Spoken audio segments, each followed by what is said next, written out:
Welcome to the first session of Well Brain, Broken Brain. We are glad you're here. We've been trying to do symposiums like these for some time. Dr. Wecker did a weekend program with us in Ottawa back in February. I think that went very well, and he agreed to this session. So we are not all unfamiliar with his face, although he was not here in physical presence. We were online, but it was nonetheless quite effective. Dr. Wecker is a son of Saskatchewan, practiced medicine for 47 years, and has been practicing in New Brunswick for the past 35 years. He has done an MPH, that is a master's degree in public health. And people who, after having a degree, a few degrees, an MD, return to school and do an MPH because of the interest in public health, well-being, of the good of society. Dr. Wecker has an MPH, and he's been spending time and resource dispelling preventive health information. He spent 7 years in Africa, Rwanda, Kenya, and Cote d'Ivoire. So he's here to continue that crusade, and as we continue during the week, I'll share with you a few more details about his life. Welcome, Dr. Wecker.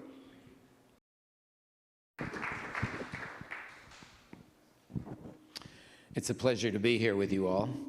It's not my first time in this church.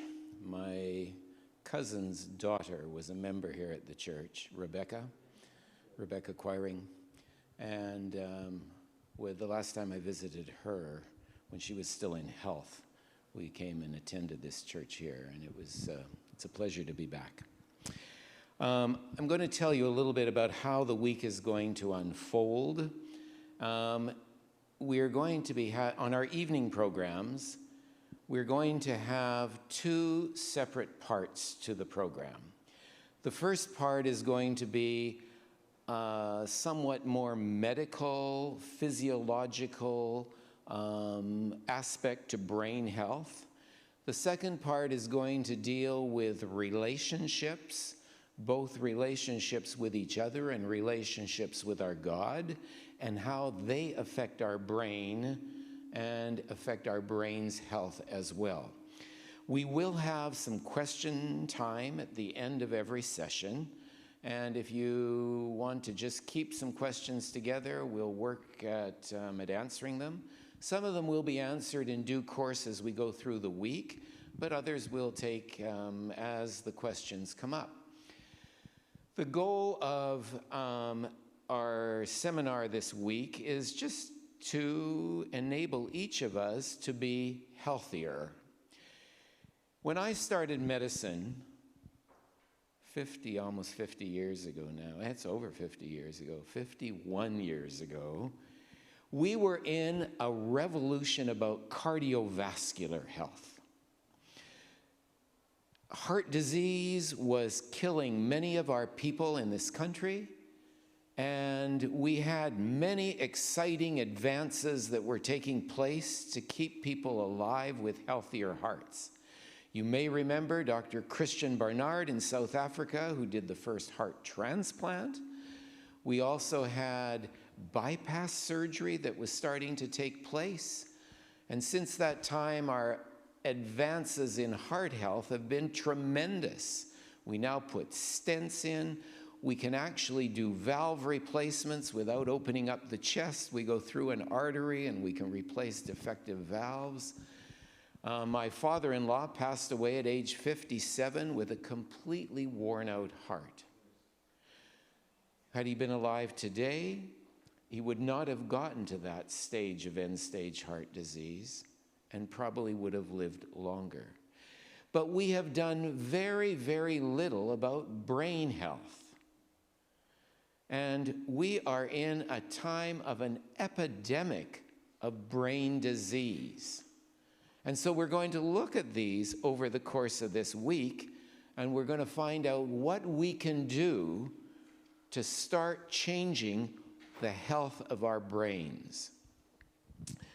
And it'll take me a while probably to get a little bit organized here, but here I've got a quotation from Ralph Waldo Emerson, the famous American poet, philosopher. He says, "Every violation of truth is not only a sort of suicide in the liar, but a stab at the health of human society."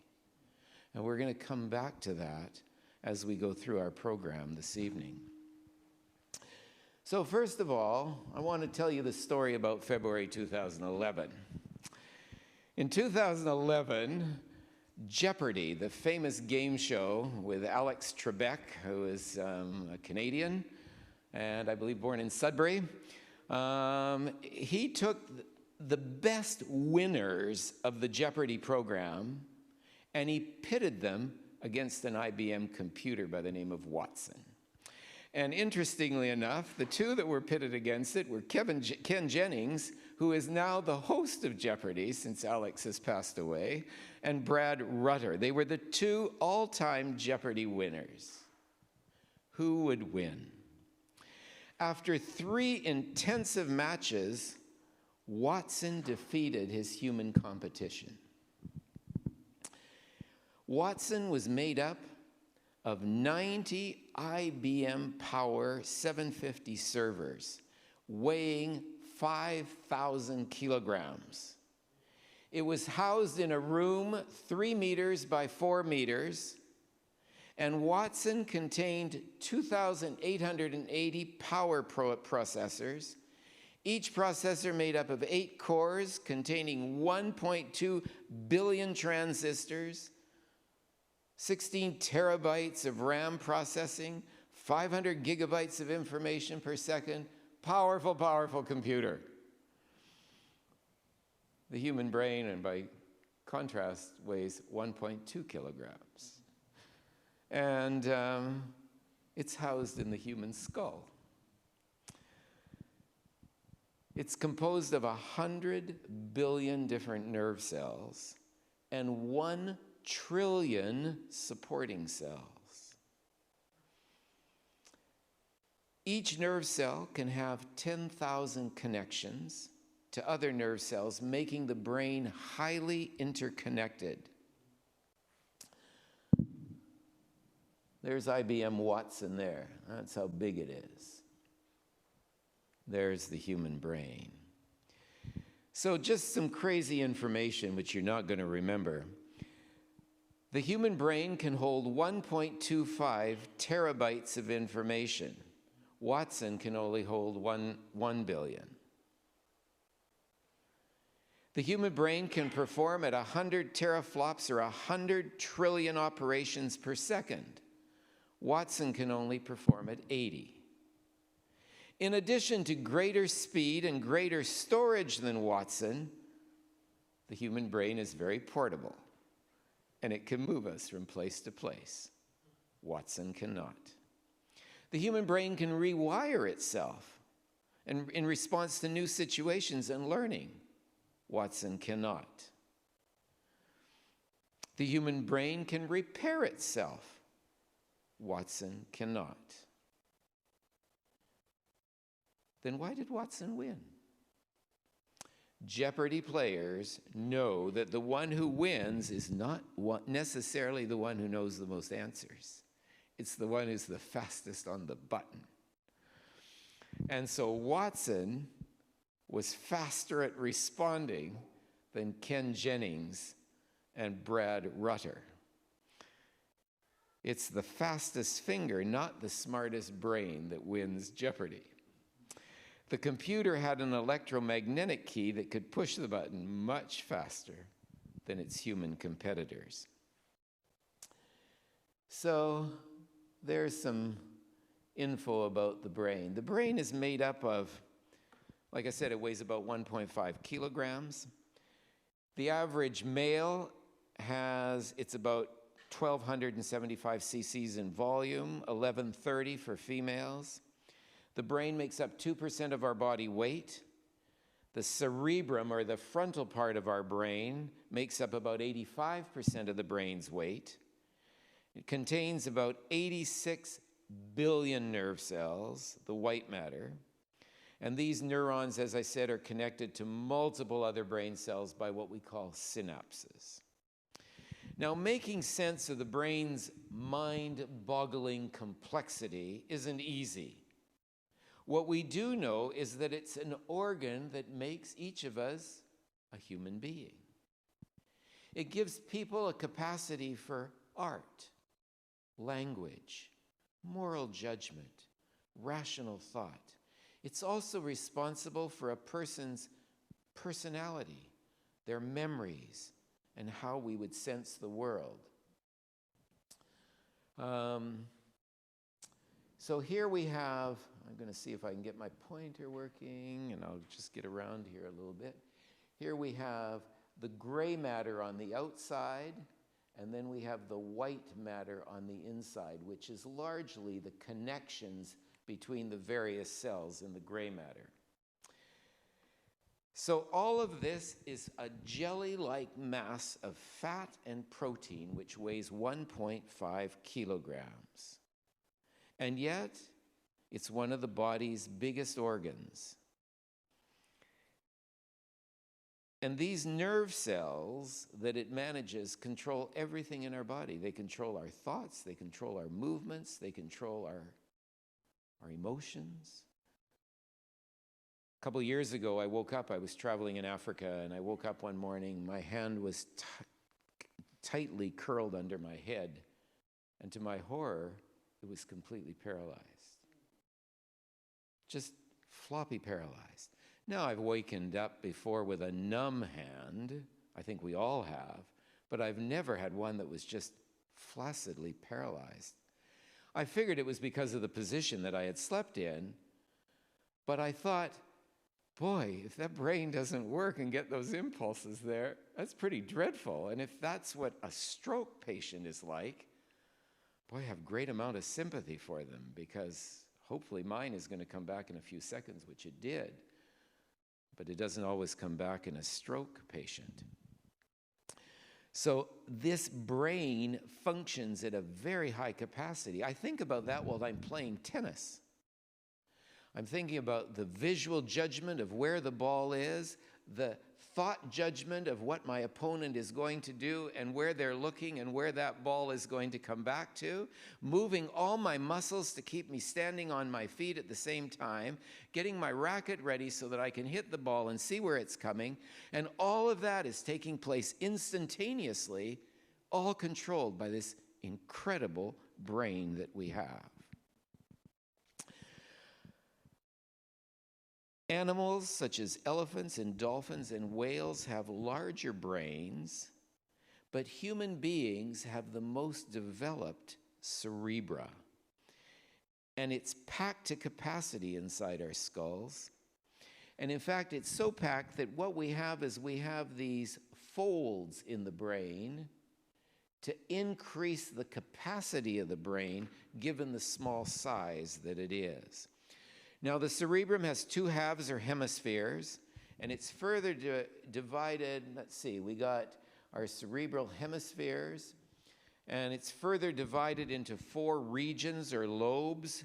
We have our frontal lobe, and we're going to be talking a lot about our frontal lobes during this week, because the frontal lobe is one of the areas that controls the brain. And it's here in the frontal lobe where we have speech, thought, learning, and it's here in this section where we have worship and our capacity to recognize and relate to our Creator God. This behind the cerebral or the frontal lobe, we have the parietal lobe, and the parietal lobe is the area that involves movement, and it also involves sensation. And interestingly enough, the right side of the brain controls the left side of the body, and the left side of the brain controls the right side of the body.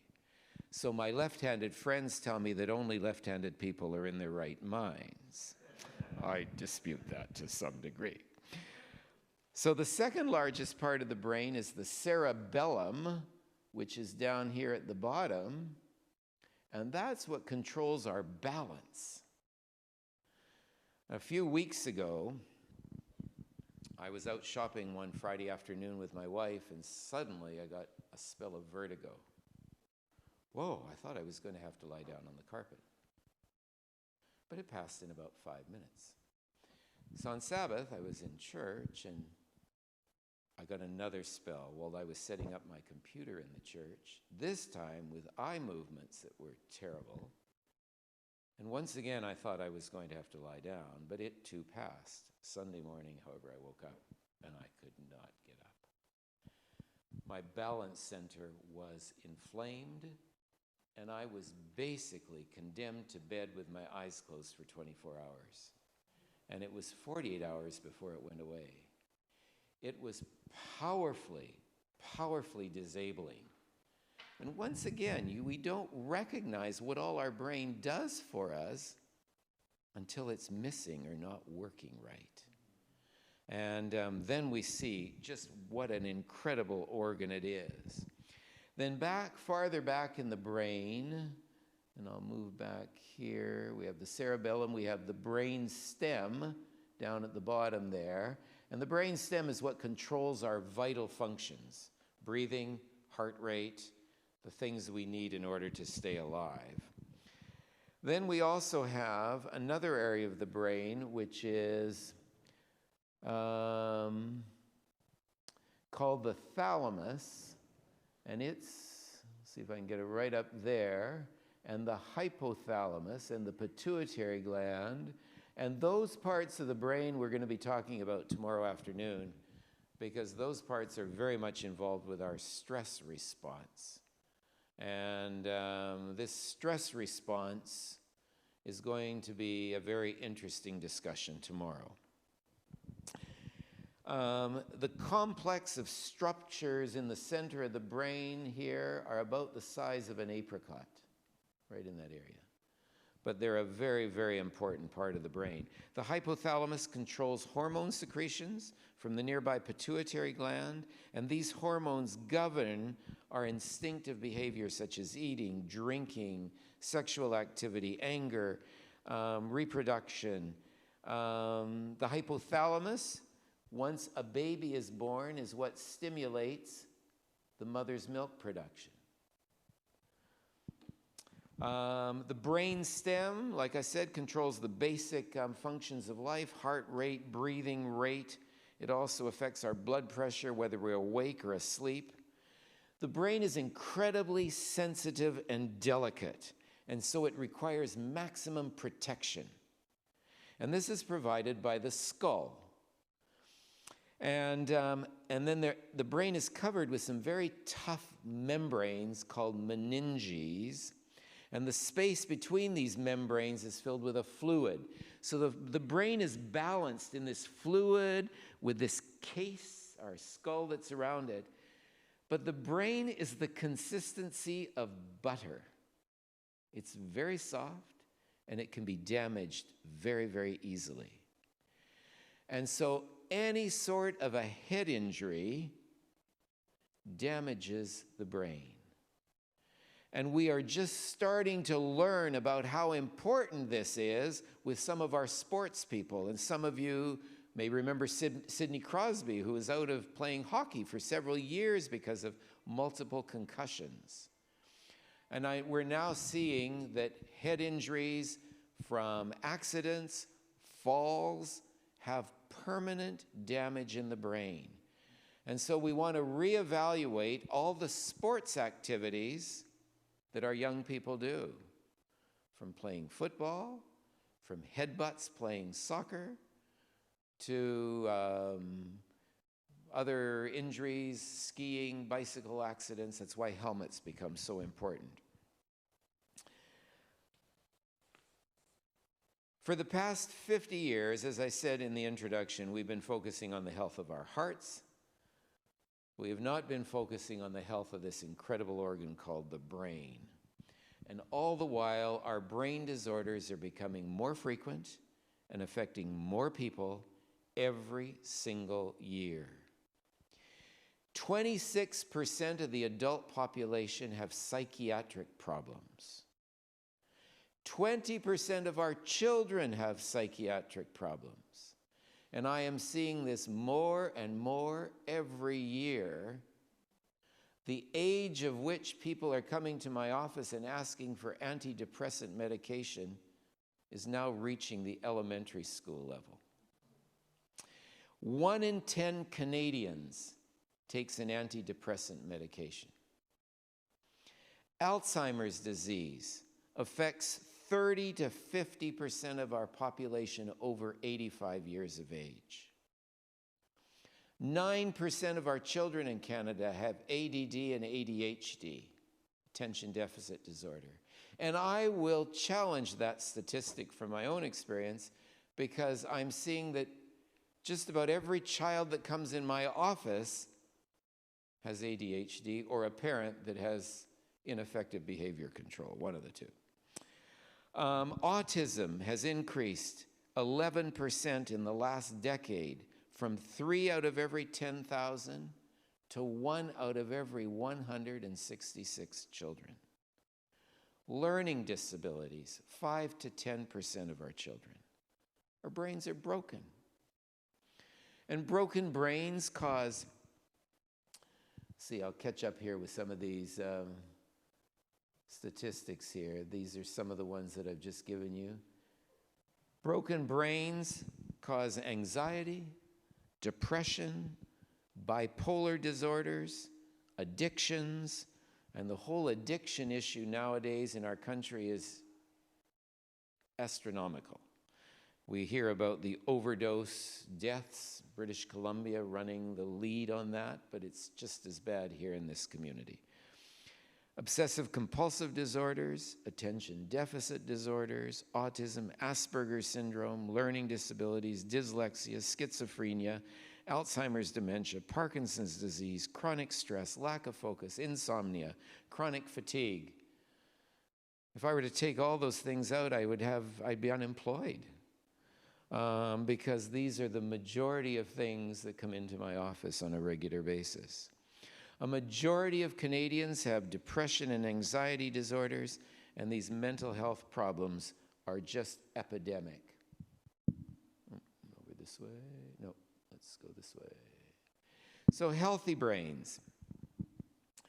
Healthy brains are characterized by vitality, optimism, enthusiasm, focus, alertness, clear thoughts, and if you are, unstressed. Those are the signs of a healthy brain. One that is enthusiastic about something, anything. One that thinks clearly. We used to think that if you had a brain dysfunction, there was nothing we could do about it. However, we have now learned that our brains are plastic. We have a concept called neuroplasticity. When I was starting medical school, we were taught that you were born with a certain number of brain cells, and all you did was lose them for the rest of your life. You could never make a new one. But we've learned that that's not true. And we're going to talk more about that over the course of the week. Something called BNF, brain neutropenic factor, which encourages the brain to develop in areas that we use, and it also eliminates parts of the brain that we don't use, and it's constantly changing based on our use pattern. But this neuroplasticity is a new idea. We now know we can make new connections between nerve cells. Some areas of the brain can grow, some areas of the brain shrink. Now, one piece of information that I think you'll find interesting is that when we are born with 90% more brain cells than what we have when we're 20 years old. Because the brain models and gets rid of these cells that are not used, and it builds other cells that are used, and it's constantly changing and modeling based on its use pattern.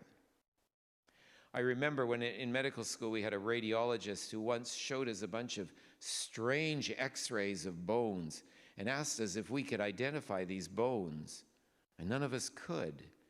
And we found out that they were bones that had never been stressed or used. Because bones develop with the stresses that are placed on the bones.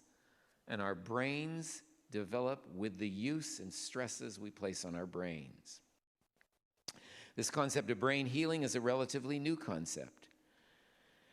But in order to understand the brain, we need a radically new model of understanding. And that is, first of all, we have to realize that all the parts of the human body are interconnected. You can't separate one part and keep it as an island from the other parts. We are a sum total of all our parts. And what affects one part of the body also affects the other part. And one of our evenings, we're going to be talking about the gut-brain connection and how what we put in our mouth affects the way we think and what happens with our brains. They're intimately connected. And in fact, our gut is our second brain, but that's another evening. So what we do to our body, though, we do to our brain.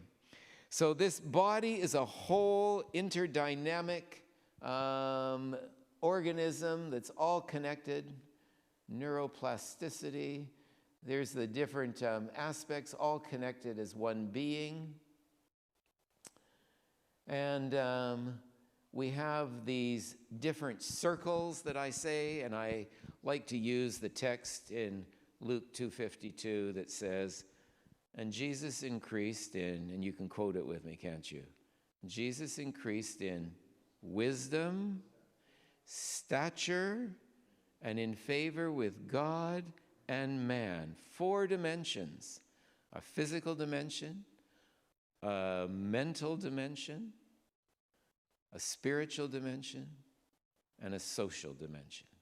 And that every one of us has these 4, and they all need to relate together in order for us to be healthy.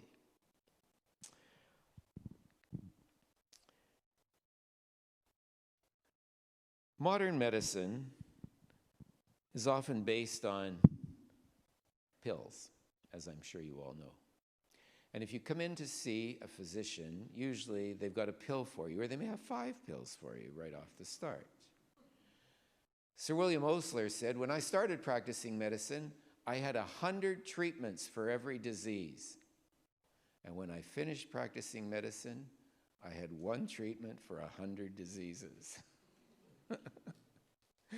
But we've separated everything. I have a very good friend who used to work for me as a midwife many, many long years ago.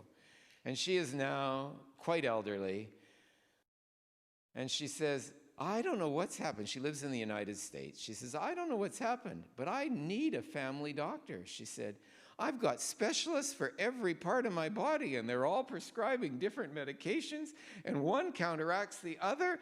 I got 10 different physicians. Then they want to refer me to 11 and 12, and nobody puts anything together. Well, unfortunately, it's not just there where that happens. We tend to break the body down into these little parts, and we try to treat individual parts. And the role for functional medicine is to look at the body as a whole. And we try to find out what the cause of the problem is, rather than just treating the problem. For example, if someone comes in to see me with a sore leg, it would be very easy to just prescribe a pain pill. But that's not looking to what the cause of the problem is. Maybe the reason for my sore leg is that I stepped on a thorn and I've got an infection in that foot. Maybe I have gout in my foot. Maybe I have arthritis in my foot. Maybe there's a broken bone, a stress fracture. Maybe I've been walking poorly and I've strained the muscles or have a bursitis. So with functional medicine, we want to find the cause and treat that basic cause. And so we look deeper into the body and look at the body as a whole. Frequently, there's not just one contributor to disease. So functional medicine says, why does this person have this disease? And it becomes less important to have a particular disease and more important to ask, why does the person have this disease? I'll give you a few stories over the course of this week to illustrate the point. I was in Peru 15 years ago doing some studies in tropical medicine. And when I came back, one of my very, very good patients came in to see me with the complaint that she had developed rheumatoid arthritis. I said, "You developed rheumatoid arthritis at age 80? She said, "Yes, and they've had me on every medication imaginable for rheumatoid arthritis, and I'm allergic to all of them." What? And she was swollen. Her joints were swollen and red, and she was crippled to the point of being in a wheelchair. I said to her, "When did these symptoms start?" She said, "They started in November." I said, "Okay. And what happened to you before November?" "Well," she said, "you know I had back surgery." I said, "Yes, that's right. When did you have that back surgery?" She said, "I had it in August." So I got out her records, and sure enough, they had put some metal fixation devices into her back. So I checked out to see what they were made of, and they were made of titanium and surgical steel. So we checked her to see if she was allergic to titanium and surgical steel, and indeed she was. But we couldn't remove the fixation device. It was stuck there. So we had to do some naturopathic treatments to calm down her allergic symptoms. And it took a long time to do it. It took several months to get them calmed down. But that was 15 years ago, and her rheumatoid arthritis has never come back since we did that. But it was very easy to just give rheumatoid arthritis medications without looking at the cause of the disease. So we need to evaluate the biological circle for a person. We live in a toxic soup in our society. Chemicals absolutely everywhere. Did you know that since 1975, we have put 9 billion kilograms of glyphosate or Roundup on this planet? 9 billion kilograms. And we're still pouring it on every agricultural field we do. And we're going to talk more about glyphosate because it is a very potent toxin that destroys our health and our brains. So we want to look at balancing all the different systems of our body. And we want to look at all the different factors that play a role with the health of our brain this week. Now, we will extrapolate a little bit to other organs as well, but we're going to focus on specifically the brain for this week.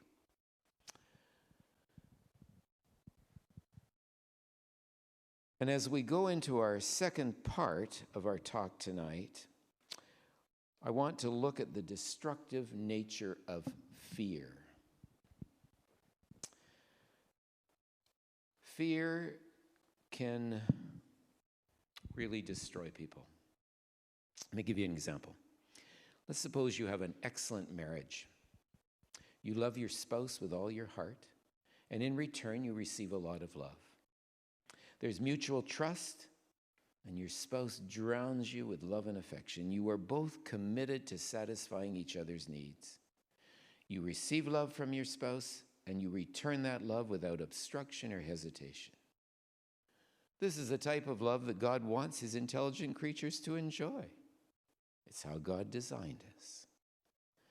Now, suppose that someone you know very well and trust completely, a parent, a brother, a sister, your best friend, arrives and tells you a lie. That person tells you that your spouse is having an affair with someone else. And to make matters worse, they show photoshopped photos of your spouse in the arms of someone else. Think about it. What happens in your brain? Even though it's a lie and there's absolutely no truth to the story, and even though your spouse is still completely loyal and faithful to you, if you believe the lie, something inside your heart starts to change. The circle of love and trust becomes broken, and fear begins to fill your heart. In the Christian story, the relationship between the Creator and his human family includes exactly the same story. The Christian story of human history includes the existence of someone who is opposed to God. We call this being the adversary, Satan, and the Bible tells us that he is the father of all lies. He lied about God up in heaven, and he lied about God to our first parents, Adam and Eve. And they believed the lie, and so have we. And the circle of love and trust has been broken in the hearts and minds of our first parents. And a cascade of destructive events have taken place. Lies believed break the circle of love and trust.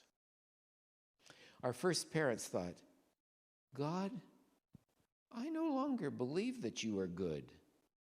I believe that you do not want me to be free. You want to control me and put me down. I believe that you want to keep all the power and control for yourself. I don't think I can trust you anymore. And the results of a broken love and broken trust are fear and the desire to protect yourself. And look what happened in that story. As soon as that circle of love and trust was broken, what did our first parents do? They ran and they hid because they were afraid. And they tried to make garments of leaves to somehow correct the problem and protect themselves.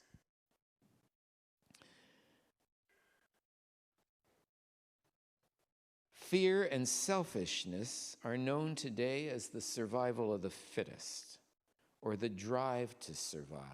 Kill or you'll be killed. These ideas are completely contrary to other-centered love and altruism. It's an infection which, if not cured, will destroy each of us, and if left uncured, will destroy all of God's creation. Sin is a religious expression which describes a mental problem. In essence, it's a broken relationship of love and trust with our Creator and with each other. The results of this broken trust is fear and selfishness.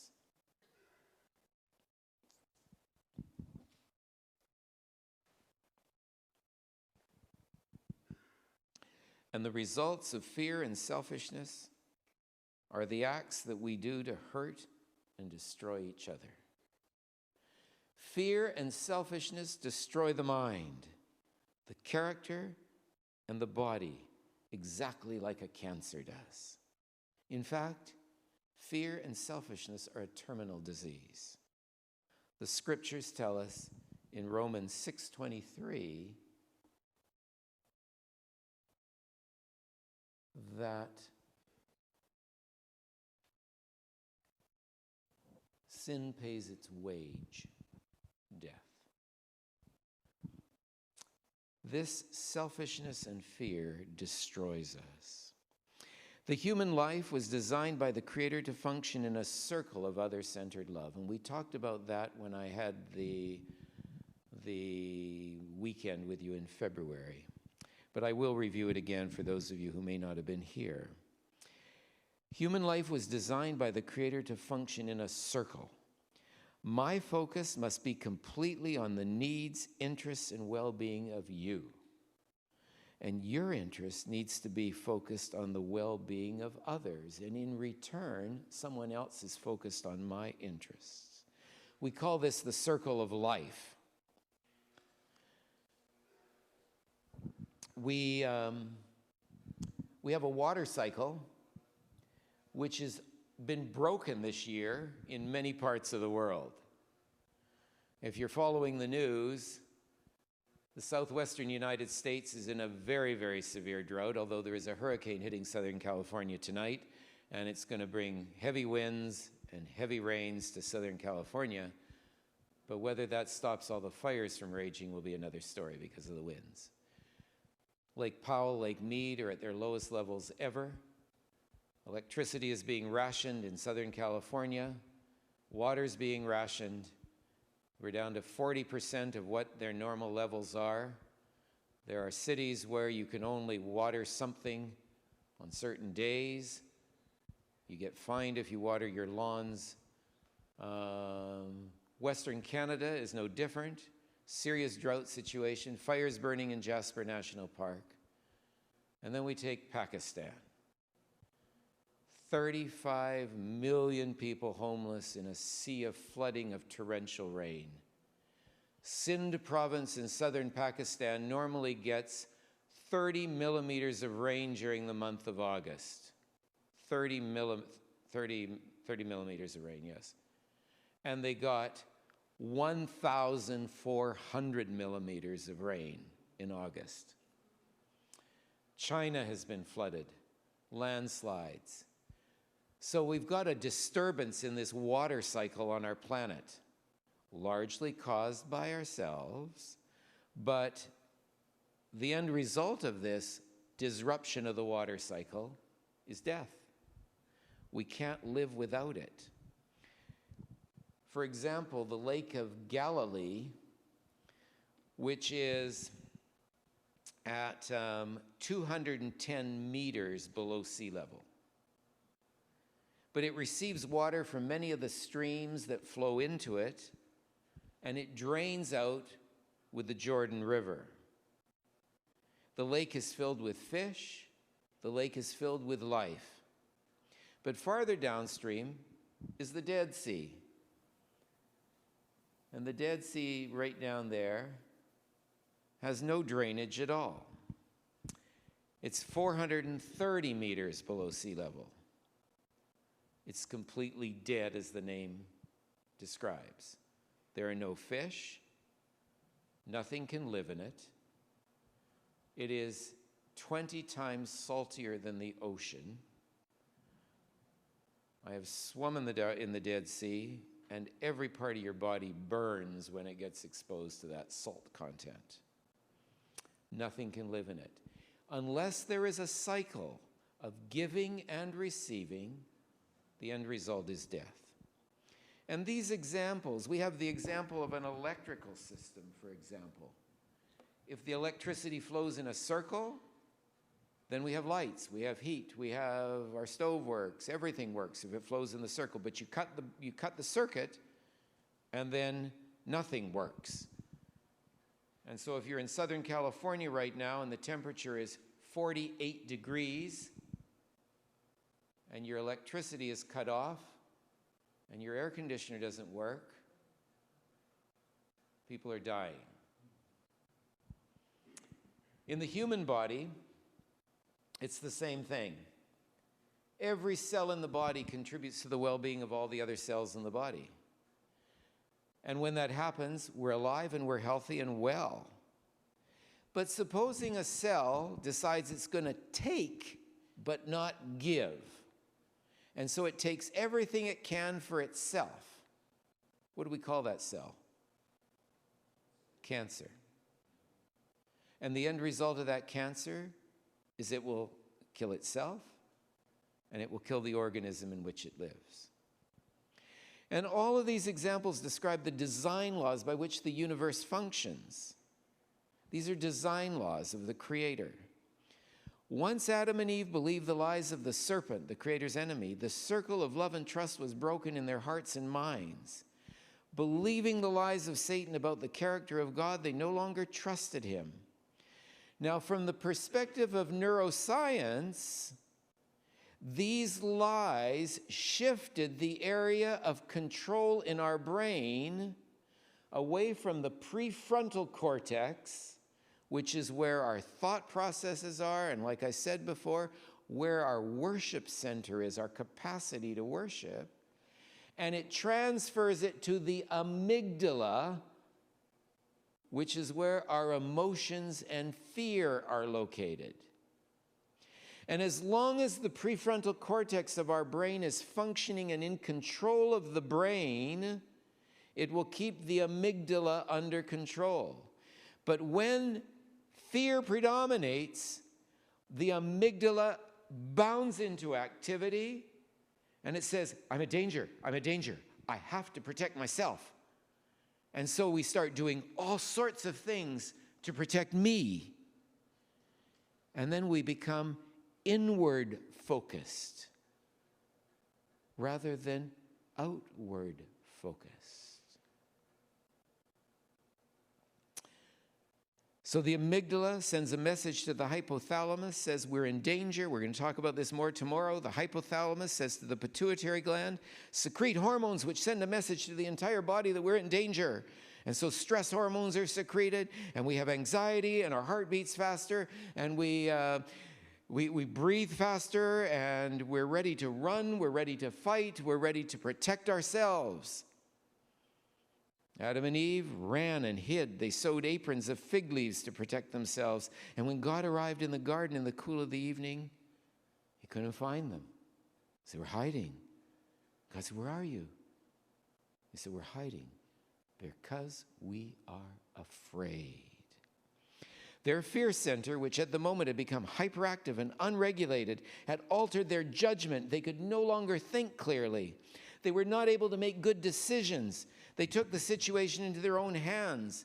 Not only did they eat the fruit to exalt themselves, but they tried to fix the situation by making garments of fig leaves. Their attention had turned towards themselves. They were preoccupied with their own survival. They focused their attention on their own protection. Eve believed the lies of the serpent, and she began to become afraid of God. Adam was afraid he was going to lose Eve. And in these two cases, love was broken by believing lies, and the brain was designed by God to grow and rearrange itself according to the thoughts of our minds. And because of this fear, the brain began to degenerate. The prefrontal cortex lost its control, and the fear center of the brain became inflamed. Love was replaced by fear, and it became the primordial behavioral control of humanity from that moment on. Romans 8, 5 through 8.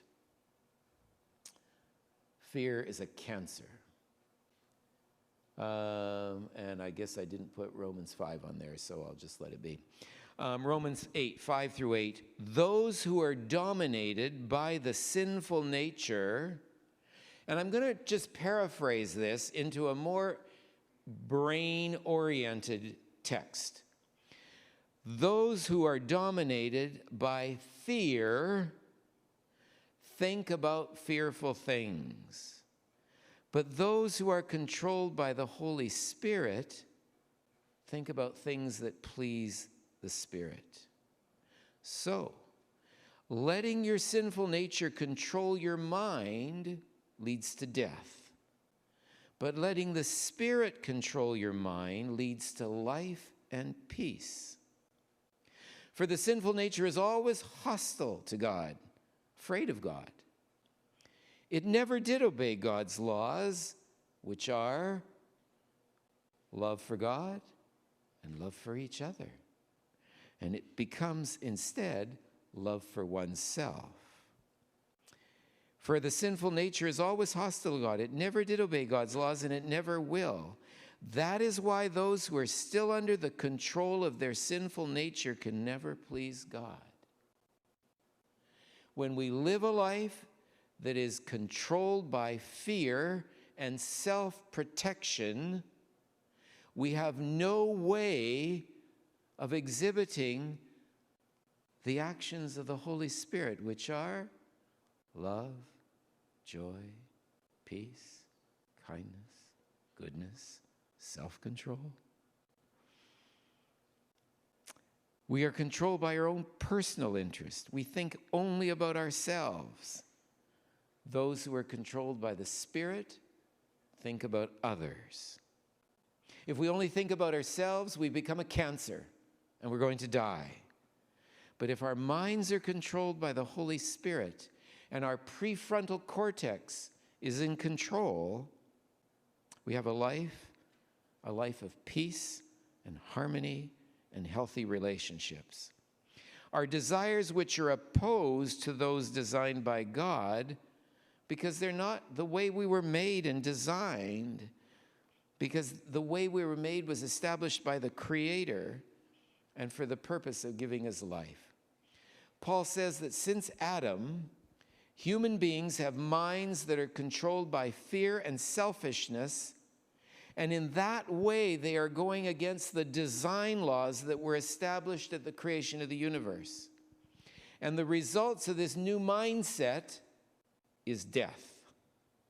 But when trust in God is reestablished and confirmed, a change takes place.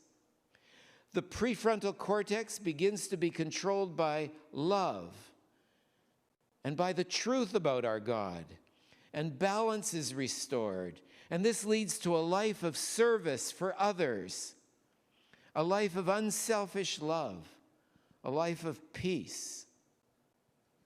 In contrast, a brain that is filled with fear and selfishness is not in harmony with the design laws, and it's not compatible with life. And this destructive cascade is directly the result of believing lies about our God. The acts which religion calls sin are the consequences of having replaced the law of love with fear and selfishness in the minds of men and women. Our biological desire from the moment we're born is to take care of ourselves. And this desire is so strong that without intervention by God, human beings are not capable of being controlled by selflessness and other-centered love. In reality, the law of love, a capacity to renounce self, altruism, is a manifestation of the grace of God which works in our minds in spite of us, even if the person doesn't recognize that this is coming from God. What do we mean when we talk about the heart? Neurologically, the heart is the anterior cingulate cortex, the ACC. It's found directly behind the eyes in the prefrontal cortex. This is the center of the brain where we have the capacity for empathy, compassion, and love. It's here where we have the ability to distinguish between right and wrong. Love and truth strengthens the ACC and calms the fear circuits. This means that the more we get to know God and understand His vast love for us, the more we will act in an other-centered manner, and the better our brains will function. On the other hand, the more we cling to ideas about God which are based on fear, the more selfish our actions become, and the faster our brains deteriorate. The fear circuits of the brain produce strong emotions and lead to impulsive desires, because emotions were never intended to control our actions. Even though God created us to know the pleasure of deep emotion, He intended those to always be controlled by a healthy prefrontal cortex. And when you have the pleasure of a loving relationship, when you see a phenomenal sunset, when you have an emotional high after you've run 5K, you feel the activation of the emotional area in the brain in the way God designed it to be activated. The problem is when our emotions control the ACC, the prefrontal cortex, it blocks sound judgment. And we begin to use our desires and our energies to satisfy our selfish desires. That's the problem with decisions that are based on fear. The emotional circuits dominate, and selfishness controls us instead of love. And our acts of complacency produce additional damage to the brain and our bodies and our characters and our relationships, and the ultimate result is death. And unfortunately, the Christian church has been a master manipulator of fear. It's one of the biggest motivational factors. My wife was walking with a neighbor across the road who just recently passed away, who is an evangelical Protestant. And she said to my wife one day, "We need more sermons about hellfire." Alberta said, "Really?" "Yeah, we need to scare more people into coming into church." Help! We are all born infected with fear and selfishness right from our very first moments. Our brains are imbalanced, and our fear circuits are overdeveloped. Our love circuits are underdeveloped. We don't function according to design law in which we were created, and without divine intervention, our condition is terminal, for life is only compatible within the scope of interpersonal, unselfish love. It's required for life. A child is born to 2 HIV-positive parents. What did this child do wrong? Nothing. It's the same for you and me. It's not our fault we were born with unbalanced brains. Just as the baby of the HIV-positive parents, without treatment, we're going to die too. We're not guilty. We're terminally ill. Dead in our transgressions and our sins, it says in Ephesians 2:1. We were born with brains that were controlled by the fear center, and our prefrontal cortex is paralyzed, and as a result, we protect ourselves at the expense of others. But in summary, humanity was created by God to function under a design law of other-centered love, which is outward directed and is demonstrated in service for others. As long as Adam and Eve were in perfect harmony with this law of love, they would not die. But sin meant to break the law of love. And sin is exactly that. It's breaking the law of love. Just as someone slits the throat of an animal, the animal will die. Just if one turns off the switch, the lights will go out. If we take our money out of circulation, the economy is ruined. And so when the law of love is broken, the only possibility without divine intervention is ruin and death. And James 1:15 says, when sin is fully developed, it gives birth to death. Why? Because once again, our brain is controlled by the fear circuits cut off from God, the source of life. And only love which comes from God is capable of freeing us from the bondage of fear.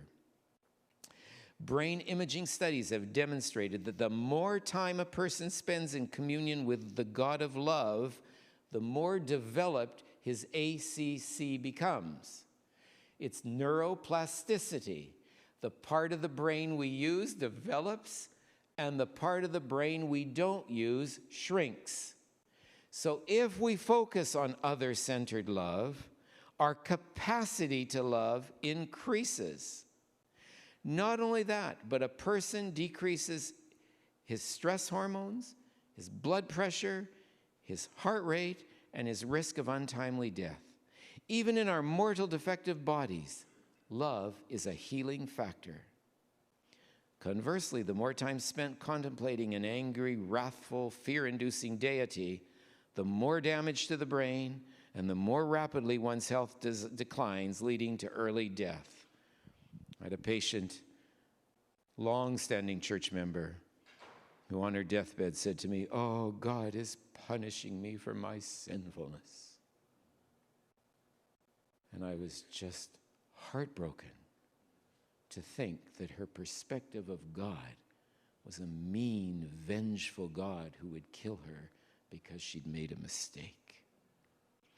Jesus came so that we would have life and life more abundantly here and now, as we anticipate the day when the mortal puts on immortality. The abundant life is a life of love which only occurs when we replace the twisted versions of God that we have been taught with truth and enable God's love to flow through us to others. And it is in a healthy prefrontal cortex that we comprehend truth, experience God's love, and altruistically love others. And as I continued in my imagination that day, I saw that tragic event when the lies about God were believed and the floodgate of ruin and death opened. The circle of giving, the principle of other-centered goodness, was no longer the rule of life on planet Earth. When Adam believed the lies about God and broke the circle of love and trust, his rule of love changed to one of fear and selfishness, and nature followed. The drive to survive, kill or be killed, Satan's antagonistic principle of me first, infected the entire world, and the heavenly hosts mourned as they saw the corruption spread. The earth began to change, flowers faded and died, leaves fell from the trees, decay emerged, animals began attacking each other, the strong preyed on the weak, thorns and thistles and noxious plants appeared, brother turned against brother as anger, jealousy, hatred obliterated love from the heart. And God began to grieve. Nature groaned. The infection was spreading. Paraphrased version of Romans 8:19 through 22. So as we come to a close, I just want to remind each of us to join in to the circle of life, to work at strengthening our prefrontal cortex, to fighting this belief in the lies about our God that have spread throughout the world, and not just those who don't believe in God, because I think sometimes I'm more sympathetic to the atheist who has rejected this particular view of God than I am to the Christian who tries to serve God out of fear. May we learn as we go through this week about how all of these factors play together to keep our brains healthy. And each evening we'll look at a different aspect of it. But I'd like to thank you all for coming. And tomorrow night we're going to be talking about the stress response and what happens in the brain chemically as fear takes over, and what we can do to control it too. So that'll be our subject for tomorrow night. Any questions? Yes? Doctor, you had talked about vertigo, your experience with vertigo, and I've known people who were in their 30s had vertigo, people who I worked with older, under 60s had vertigo. What's the cause, and then what can be done To correct it. I think there are several causes for it. The first one is inflammation. And during our week, we're going to be talking about the role that inflammation plays in all disease. It's basically the fundamental cause of disease is inflammation. And so we get our inner ear, and there are two aspects that deal with vertigo. There's our inner ear, our balance center, and then our cerebellum. And so an inflammation of the inner ear, usually virally caused, causes vertigo. And that's what I had a few months ago when I had it, okay? Month of May, I think it was. It lasted 48 hours, and it was better, and I've not had another episode since. There can also be a degeneration in the balance center. And interestingly enough, the more head injuries we have, the more likely that occurs. And associated with that is ringing in the ears, or tinnitus, which is now very, very common complaint, and we have absolutely no treatment for it. And it is really a problem related to head injuries. So you bang your head, you fall, slip on the ice in the wintertime, and down you go. The more often that takes place, the more likely you are to get prolonged vertigo. It can be caused by tumors in the inner ear, and if it lasts long enough, I do MRIs to check and make sure there's no tumors there, there's no neuromas in the inner ear. But basically, it is an inflammatory process or a damage, a bruise to a certain area of the brain, which also causes inflammation. Yeah. And so the older we are, the more likely it becomes chronic because we just don't heal quite as quickly. But yeah, very debilitating, very, very debilitating. A friend of mine wrecked his motorcycle one day and broke a few ribs, and he came to see me, and I was ruthless with him. I just said, "Oh, suck it up. It's a bit of pain, you wuss." Well, a couple years later, I had a car accident, and I bruised some ribs. So I came back to this friend of mine, and I said, "Oh, I got a new level of sympathy for you." He said, "Oh, suck it up, you wuss. It's just a little bit of pain." He said, "You know, the problem with you docs is you should have every disease known to mankind, and then you'd have more sympathy for the rest of us." And I think he's probably right, because my sympathy on vertigo is much deeper now that I've had a bout of it. Any other questions? If not, we'll see you tomorrow. Tomorrow morning, we'll have our service here at 11, and then we'll be, our program tomorrow will be at 4. So we'll just sort of stick around and do it and maybe avoid the traffic rush. Thank you very much, and have a good night.